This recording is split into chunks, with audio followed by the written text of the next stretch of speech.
Okay, so what I'm doing right now is I have this dress that I made, and this is the top in case you can't tell. It's got this little corset thing in the middle. Let me turn the camera around quick. So it's got this little corset piece. The correct name for it is like distracting me right now. Which I love, like these gathers. I love the corset piece. I hate this seam. I always try and cover it up with like some cute trim, which works, but it's more work for me at the end of the day. So this is just a weird pattern, but I had to like put these little pleats in to make the skirt match. And I hate this seam, so I was like, okay, I'm just going to combine those two pieces into one so that there's no seam here, no little pleats. I don't have to add any trim. This dress will be for me. The pattern that I'm altering will be for the shop. So my idea is to put that corset piece there, and then take this piece, which is not on the fold, and just kind of do that with it. Kind of fake it till we make it, and then hope that that will give it enough room. We will see. My only worry with this is that I'm only doing this in one size, in a size 16. So if I need a bigger size, I'm gonna have to do this all over again. It's so lovely and fun. But for right now, we're just gonna do what we have to do. So right now I'm just lining this skirt piece up. Trying to make sure I maintain the same amount of length, like away from the edge of the paper, which it isn't gonna be perfect, but I think I might have almost gotten it perfect. Let's see. That's like an inch.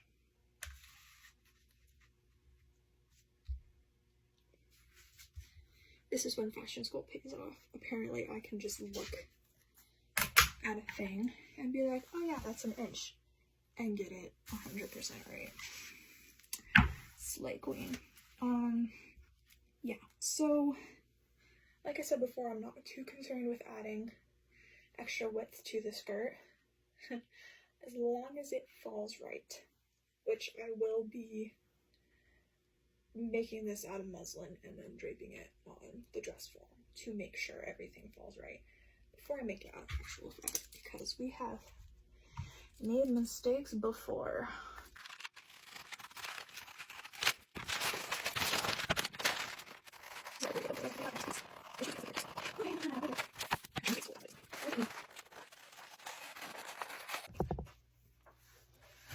Okay, so now that that's done, I'm going to let my iron warm up, turn off the steam, let that do its thing, get dear old Linda out of the way.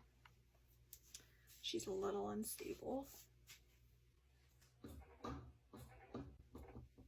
Sorry, that's my favorite joke.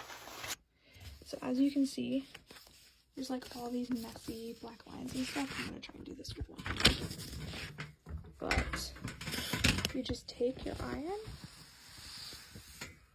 gone. It did wrinkle my finger a little bit. I'm not sure what that's about. If you don't like cleaning, don't sew.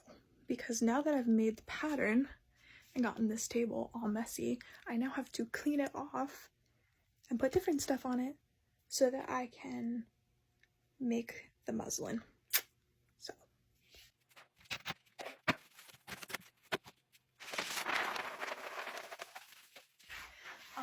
one of my sewing professors is from Russia, and she had a very heavy accent.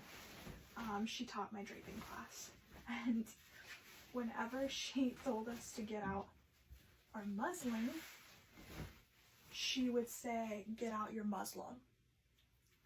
And it's one of those things where you're like, might be cruel, but like, we don't want to tell her because it's honestly hilarious. Like, yeah, I just keep a muslin in my backpack. kind of stuff. Which actually, I take that back. I think one of the girls at one time did ask her like, oh, you mean muslin, right? And she's like, oh, is that how you say it? And we're like, yep. And then she just forgot. Just found out why I made my paper wrinkly, because when I was telling you guys to turn the steam off, I turned the steam on. So that's lovely. My phone was dying. I didn't notice. My phone died and I only have like a really, really short cord. So that's the skirt. So far it looks great. I think it has just the perfect amount of being snug while also having enough room for you to breathe. So I'm going to refill my iron. I'm going to make this dress for real out of some fabric that I have here. And then we'll see how it goes. If I need to take it in, if I need to take it in, I'll take it in.